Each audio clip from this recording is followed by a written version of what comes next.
নমস্কাৰ PB news অসমলৈ আপোনালোক স্বাগতম জনাইছোঁ। মই পংকজ বৰুৱা। চাওঁ আহক আজি দিনটোৰ কেইটামান উল্লেখযোগ্য খবৰ। বান আৰু গৰাখহনীয়াক লৈ অসম বিধানসভাত উত্তপ্ত আলোচনা। অসমত চলি থকা বান আৰু গৰাখহনীয়াৰ সমস্যাক লৈ বিধানসভাত উত্তপ্ত আলোচনা হয়।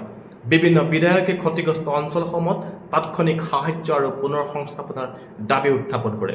চৰকাৰে বান নিয়ন্ত্ৰণ আৰু নদীবাদ শক্তিশালী কৰাৰ বাবে অধিক পদক্ষেপ গ্ৰহণ কৰাৰ আশ্বাস দিয়ে। বিশেষকৈ ব্ৰহ্মপুত্ৰ আৰু ইয়াৰ উপনদীসমূহৰ গৰাখহনীয়াই বহু পৰিয়ালক ক্ষতিগ্ৰস্ত কৰিছে। অসম চুক্তি আৰু সীমান্ত সুৰক্ষাক লৈ চৰকাৰৰ গুৰুত্ব। অসম চুক্তিৰ বিভিন্ন দফা ৰূপায়ণ আৰু সীমান্ত সুৰক্ষাৰ বিষয়টো পুনৰ চৰ্চালৈ আহিছে। চৰকাৰে সীমান্ত অঞ্চলত অধিক নজৰদাৰী আৰু উন্নয়নমূলক কাম কাজ আগবঢ়াই নিয়াৰ কথা উল্লেখ কৰে। বিধানসভাৰ আলোচনাত এই বিষয়টোক অগ্ৰাধিকাৰ দিয়াৰ কথাও প্ৰকাশ পায়। ধুবুৰী জিলাত উচ্ছেদ অভিযান। ধুবুৰী জিলাৰ কেইবাটাও অঞ্চলত বৃহৎ উচ্ছেদ অভিযান চলোৱা হয়। এই অভিযানত হাজাৰ হাজাৰ পৰিয়াল প্ৰভাৱিত হোৱা বুলি জানিব পৰা গৈছে। প্ৰশাসনে চৰকাৰে ভূমি উদ্ধাৰৰ লক্ষ্যৰে এই পদক্ষেপ গ্ৰহণ কৰাৰ কথা উল্লেখ কৰিছে।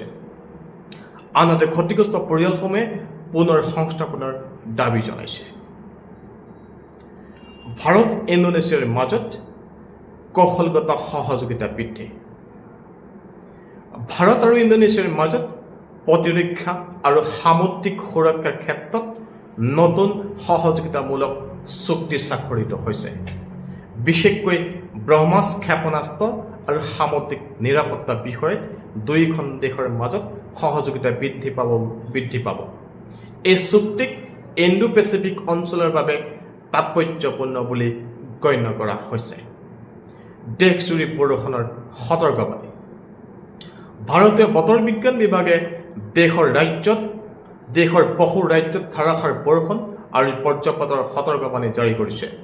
উত্তৰ পূব ভাৰতসহ কেইবাখন ৰাজ্যত বান আৰু ভূমিস্খলনৰ আশংকা প্ৰকাশ কৰা হৈছে। জনসাধাৰণক প্ৰয়োজনীয় সাৱধানতা অৱলম্বনৰ আহ্বান জনোৱা হৈছে। কেৰালাত ভূমিস্খলনত উদ্ধাৰ অভিযান অব্যাহত। কেৰালাৰ য়ানাদ জিলাত হোৱা ভূমিস্খলনৰ পিছত উদ্ধাৰ অভিযান অব্যাহত আছে। ঘটনাটোত কেইবাজনো লোক নিহত আৰু আহত হোৱাৰ খবৰ পোৱা গৈছে। বৰষুণৰ বাবে উদ্ধাৰ অভিযানত সমস্যাৰ সৃষ্টি হৈছে যদিও NDRF আৰু অন্যান্য সংস্থাই অভিযান চলাই আছে। চন্দ্ৰ অভিযানৰ নতুন পৰ্যায় আৰম্ভ কৰাৰ প্ৰস্তুতি ভাৰতৰ। ভাৰতীয় মহাকাশ গৱেষণা সংস্থাই আগন্তুক চন্দ্ৰ অভিযানৰ বাবে প্ৰস্তুতি তীব্ৰতৰ কৰিছে। চন্দ্ৰযান অভিযানৰ সফলতাৰ পিছত নতুন গৱেষণা আৰু প্ৰযুক্তিগত উন্নয়নৰ লক্ষ্যৰে এই পদক্ষেপ গ্ৰহণ কৰা হৈছে। মহাকাশ বিজ্ঞানৰ ক্ষেত্ৰত ভাৰতৰ এই অগ্ৰগতিয়ে বিশ্বজুৰি প্ৰশংসা লাভ কৰিছে। বিশেষজ্ঞসকলৰ মতে এই অভিযান ভাৰতৰ মহাকাশ গৱেষণাক নতুন উচ্চতালৈ লৈ যাব। ফিফা বিশ্বকাপত কোৱাৰ্টাৰ ফাইনেলৰ উত্তেজনা। ফিফা বিশ্বকাপ 2026 এতিয়া কোৱাৰ্টাৰ ফাইনেল পৰ্যায়ত উপনীত হৈছে। ফ্ৰান্স, স্পেইন, আৰ্জেণ্টিনা, ইংলেণ্ড আদি শক্তিশালী দলে শেষ 8-8ম স্থানত নিজৰ স্থান নিশ্চিত কৰিছে। বিশ্বজুৰি ফুটবল প্ৰেমীৰ দৃষ্টি এতিয়া এই হাই ভল্টেজ মেচসমূহৰ ওপৰত নিবদ্ধ হৈ আছে। আৰ্জেণ্টিনাৰ নাটকীয় জয়।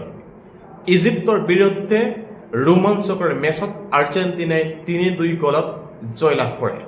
মেচখনত কেইবাটাও বিতৰ্কিত সিদ্ধান্তক কেন্দ্ৰ কৰি আলোচনা আৰম্ভ কৰা হৈছে। তথাপি এই জয়ে আৰ্জেণ্টিনাক কোৱাৰ্টাৰ ফাইনেললৈ আগবঢ়াই নিছে। কোৱাৰ্টাৰ ফাইনেলৰ বাবে বিশ্বজুৰি অপেক্ষা। বিশ্বকাপৰ কোৱাৰ্টাৰ ফাইনেল মেচসমূহৰ বাবে ফুটবল অনুৰাগীৰ মাজত তীব্ৰ উৎসাহ দেখা গৈছে।